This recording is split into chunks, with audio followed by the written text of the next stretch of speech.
Fungamwaka, une mine à l'est du Congo. Ces hommes travaillent pour que nous puissions téléphoner. Ils extraient du coltan, indispensable à la production de téléphones mobiles. La République démocratique du Congo est le deuxième fournisseur mondial de cette matière première rare. Fungamwaka est une mine modèle. Elle n'emploie pas d'enfants, l'État contrôle l'extraction et prélève des impôts. Les responsables de la mine travaillent de manière légale. Surtout, aucun groupe armé n'intervient ici qui finance son combat avec le trafic de matières premières. Car la longue guerre civile financée par la richesse du sol est le plus gros problème du Congo de l'Est. 90% des mines sont exploitées par des mineurs artisanaux dans des terrains frontaliers à peine accessibles. Un paradis pour les groupes de rebelles qui exigent du travail forcé des travailleurs et vendent les trésors du sol sur le marché mondial en passant par les pays voisins comme le Rwanda. Audrey Bialoura travaille depuis novembre 2014 à Fungamwaka. Avant que des rebelles ne volent ses bêtes il y a des années, il était fermier. Il est maintenant forcé de gagner sa vie comme mineur. Il habite sur le site minier de Numbi, dans une simple construction de planches, sans matelas. Au cours des bonnes années, les mineurs artisanaux pouvaient encore bien gagner leur vie ici. Mais depuis que le boom de l'or nouveau est passé, beaucoup se sont endettés. Je n'ai rien gagné du tout jusqu'à présent. Au lieu de ça, j'ai toujours dû emprunter de l'argent au patron pour payer ma licence de mineur, le loyer ou la nourriture. La vie à Numbi est chère et notre rendement bien trop bas. Une mine légale est dirigée par une coopérative. Des entrepreneurs lui louent des parcelles à exploiter et engagent des travailleurs comme Audrey.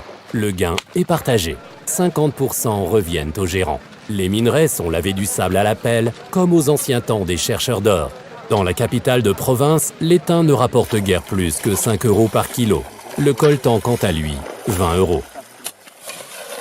La chambre minière de Seskam enregistre les minerais qui quittent Fungamwaka et scelle les sacs de plastique. Mais les vendeurs locaux réouvrent immédiatement les emballages pour en retirer d'abord la saleté et le fer et pour ensuite séparer avec un simple aimant le précieux coltan de la cassiterie. Ici, le contrôle s'arrête et la zone grise commence.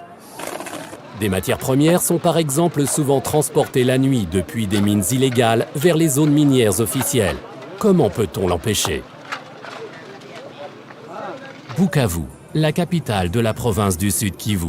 Dans la cour du musée géologique, l'Institut fédéral allemand des géosciences et des ressources naturelles de Hanovre a établi un laboratoire pouvant déterminer la provenance des minerais. Car chaque sédiment présente des qualités spécifiques. On peut même déterminer de manière précise, au-delà des frontières, de quelle région vient la matière. Légale ou de contrebande? L'empreinte digitale géologique comme identificateur des minerais sales. Mais dans une mine comme Fungamwaka, tous les frais de contrôle se font d'abord ressentir sur le bénéfice, comme un exportateur de Bukavu raconte. Le prix sur le marché mondial ne s'adapte pas. Tous les coûts, les impôts, redevances sont au bout du compte à la charge des mineurs. C'est pourquoi Misereor et d'autres organisations européennes de développement demandent une intervention de l'Union européenne. Ils souhaitent une législation ambitieuse qui coupera les liens entre les ressources naturelles et le conflit. Des entreprises agissant sur le marché européen et vendant des produits contenant des minéraux à conflit devraient être tenues responsables de leur chaîne d'approvisionnement. Elles devraient s'assurer que les droits de l'homme sont respectés tout au long de la chaîne, des matériaux bruts aux produits finis, et elles devraient en couvrir les coûts. À Fungamwaka, les mineurs paient seuls les contrôles. Ils gagnent moins. Au cours des derniers mois, je n'ai pas pu envoyer un seul franc à ma famille. Je ne peux pas rentrer à la maison non plus. On m'arrêterait immédiatement à cause de mes dettes.